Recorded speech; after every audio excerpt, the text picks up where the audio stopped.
Iyo umuntu yegereye Yesu, uyu muririmbyi yaravuze ngo uko ndushaho kumwegera amaso yanjye arahumuka. Umwana yigeze kubaza papa we aramubaza ngo data, ese uriya indege irangana ite?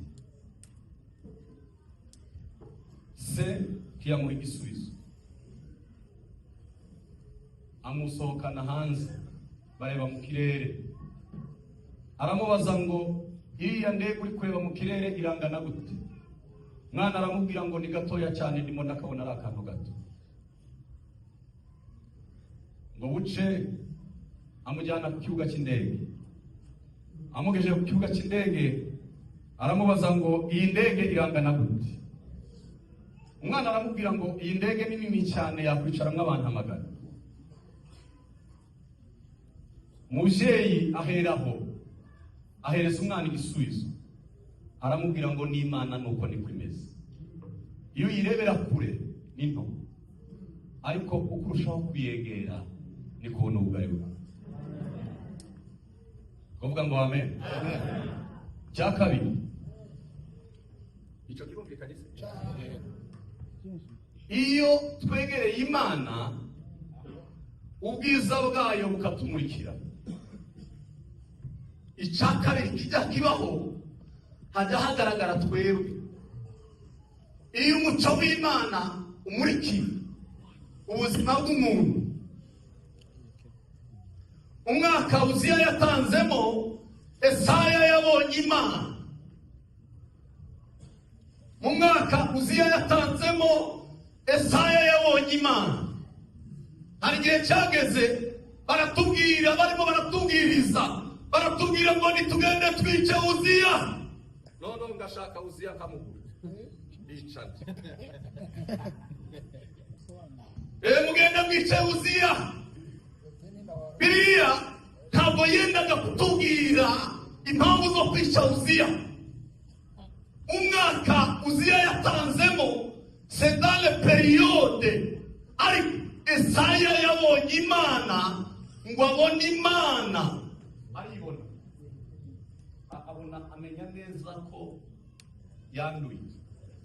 Iyo Imana, iyo ugize amahirwe umuco w'Imana akakumurikira, nibwo uzumenya ngo erega burya nari nanduye. Iyo utaramurikirwa n'Imana ntubasha kumenya ubwandu ufite. Aravuga ngo yo ndi umunyaminwa yanduye, ntuye mu gihugu c'abanduye. Biva iyo umuco w'Imana wakumurikiye. Uko turushaho kwiyegera nibwo tuzatumenya ngo hari umurimo Yesu yakoze, ega narize. Iki nico ndimo ndababwira, mureke nongeraho ibintu bikeya kubyo naza mbabwira. Ejo biza bidatandukanye n'ubwiza bw'Imana, biza bidutandukanya na Yesu. Ejo twasomye amakuru, niyo turi buhereho, sinongera gusoma byanditswe. Twasomye amakuru ya Yesu, umukuru w'isinagogi ngo yaraje aramubwira,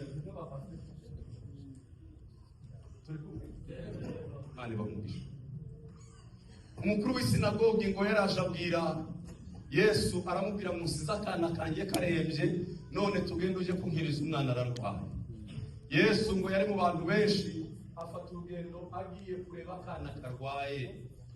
Muri ya voyage arimo arajya kureba akana karwaye, abantu ngo bari benshi cyane. Muri ba bantu benshi cyane ngo haza nk'umugore wari wavuye mu rugo yamenya amakuru ya Yesu. We ahaguruka avuga gusa ngo ngewe ndagiye ndagerayo mukoreho. Wagereho wa mugore ngo amukoraho, wamukozeho.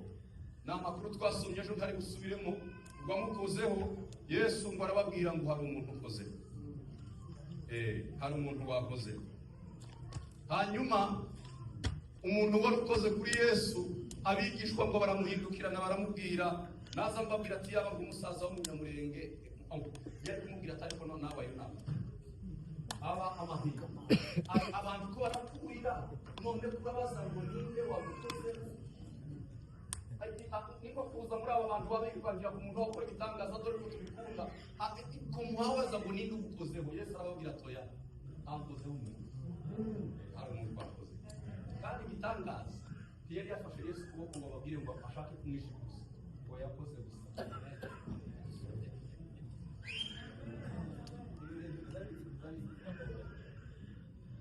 nayo twatwiga bizagenda gute ngo Yesu n'ubwoko hakumwe abimenye abandi baba mufata amakuru yabo ariko iyo wakoze kimwe Yesu akakora ngo bankoze imbaraga iragabanya waza tuvugana n'abandi namwe turi kumwe tuvuga ngo haleluya tuza muri biganza rimwe tuvuge cyane ngo haleluya ibyo nibyo twaza turebaho rero bijya bigenda gute ngo Yesu amenye ko hari uwamwegereye hari uwamukozeho abandi bafashe umutwe abandi bafata amaguru abandi bafata amaboko hakujuwa ariko umugore nibyo twaza tuvugeje dusoma amakuru y'abatumayo abantu benshi baza bahamagara Yesu ariko ngo hari umuhungu wari umaze iminsi myinshi cyane umaze iminsi ngo ariko yarumvise amakuru ya Yesu uwo muhungu hanyuma uko benshi baza bahamagara ngo ntorahamagara aravuga ngo mwene Dawidi mbabarira Yesu mwene Dawidi aravuga ngo hari umuntu uhamagaye hari umuntu gusa tuzaduhamagara twese izina rya Yesu hari ijwi Yesu asa yuko ese turi kumwe ba hari ijwi Yesu asa yuko ndabibabwira rero ejo niho twatugeze ninde Yesu asa ubu wegera Yesu yamukoraho Yesu akabimenya uza uhamagara we Yesu akabumva abandi bari bahamagaye tiyumva ariko hari umwe wari wamuhamagaye imbaraga twegereza Yesu zigakora kuri Yesu Yesu agakora izo mbaraga ziva hejuru nibyo twatuganira ubwo se abatari bahareje mubashe kumva naho gukomereza hanyuma reka mbere kuco naza mvuga ca mbere imbaraga zimwe zitujana kure ya Yesu ejo narababwiye ngo imbaraga ya mbere zitujana kure ya Yesu niyo twirengagije urwego twazamukiye urutoya turimo turasanga Yesu akantu gatoya waza gukora wawa kwisireheli esikariye ntoya wageze uzamukaho ntoya wasuzuguye nire kujanye kure ya Yesu kuko hari ibintu bitoya twagaza dukora twahise utuesikariye dutoya gupfuka iminota 5 kugira ngo twatuntu dutoya twazamukiye Yesu yaradukundaga akavuga ngo uyu hanyuma bya bindi waretse wageze gukora byakujanye kure ya Yesu icyakabiri narababwiye ngo nukunywa n'urwego wageze bapasi Imana ifashe tuzongere kuvuga twenge kandi niba hari ibyago bihari bikomeye nukunywa n'urwego wageze kunywa n'urwego wageze mu Kristo don't be satisfied kuko level yose y'ubukristo ijya ivoya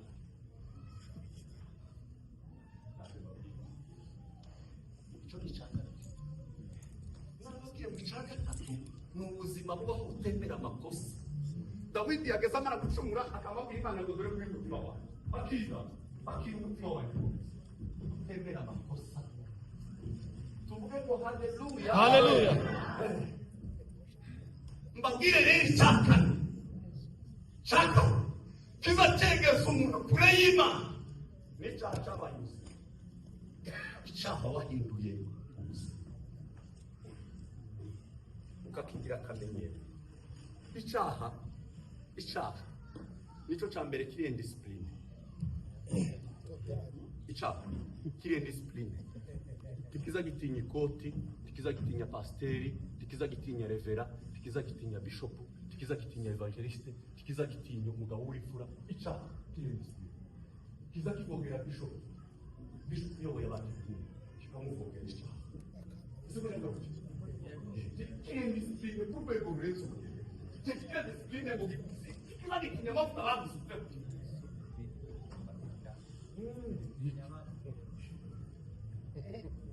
umugabo w'ifura mumuha yo tikigira gitinya indirimbo zinshi waririmbye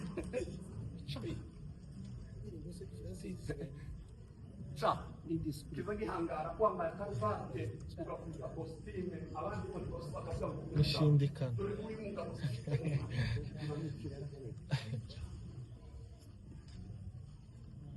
icyo kiza gishaka ni ukugira ngo kigutere kure y'Imana kujana kure y'Imana icyo kintu kiza gitanga umuntu agakabuka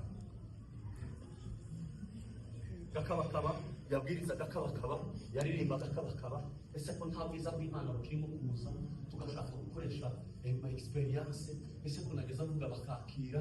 Ese ko nageza ndirimba bagahaguruka ko batagihaguruka kandi bagikoreye ahatagaragara? Icyo nkunda ibintu byo mwibanga,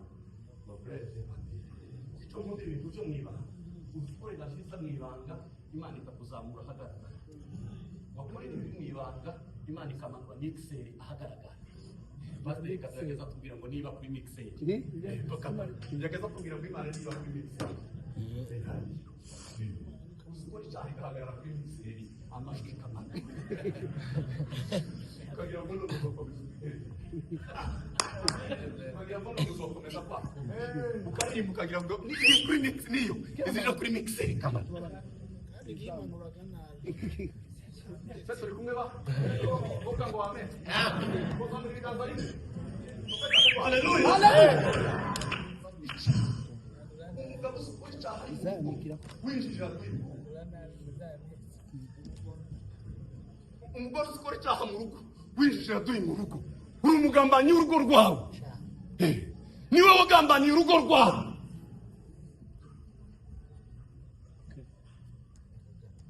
Twaje gukubita twakuta amapere niwe wagambanyi urugo rwawe. Cyangwa winjira mu rugo uri umugambanyi w'urugo rwawe. Kiza kikugiza mu rugo wazohagera.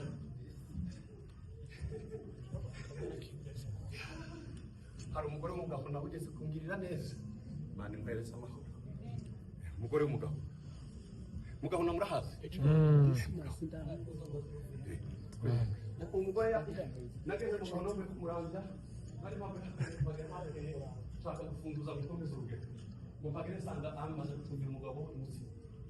Warangize hari n'amatari yaraye, yamubwira ngo wa mwana niwo ugiye kuri uyu mutsima naye amutuyeho, umugabo yari yarimirije.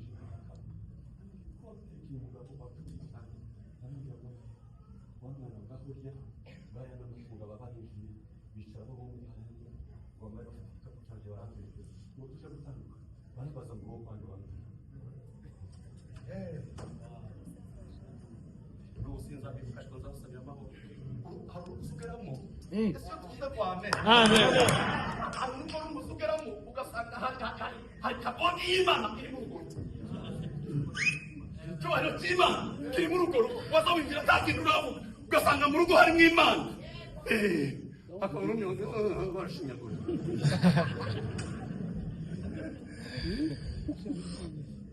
Sorange.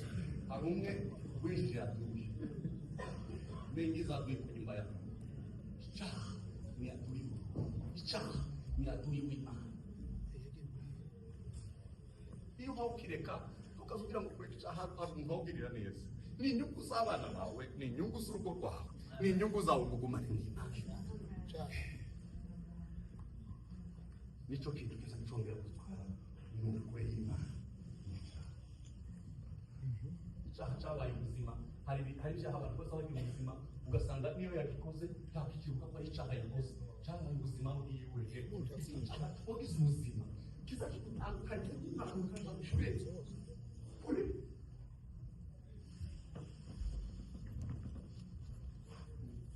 Imana ikunda umunyabyaha wayikunze. Imana ikunda umunyabyaha wabizwe.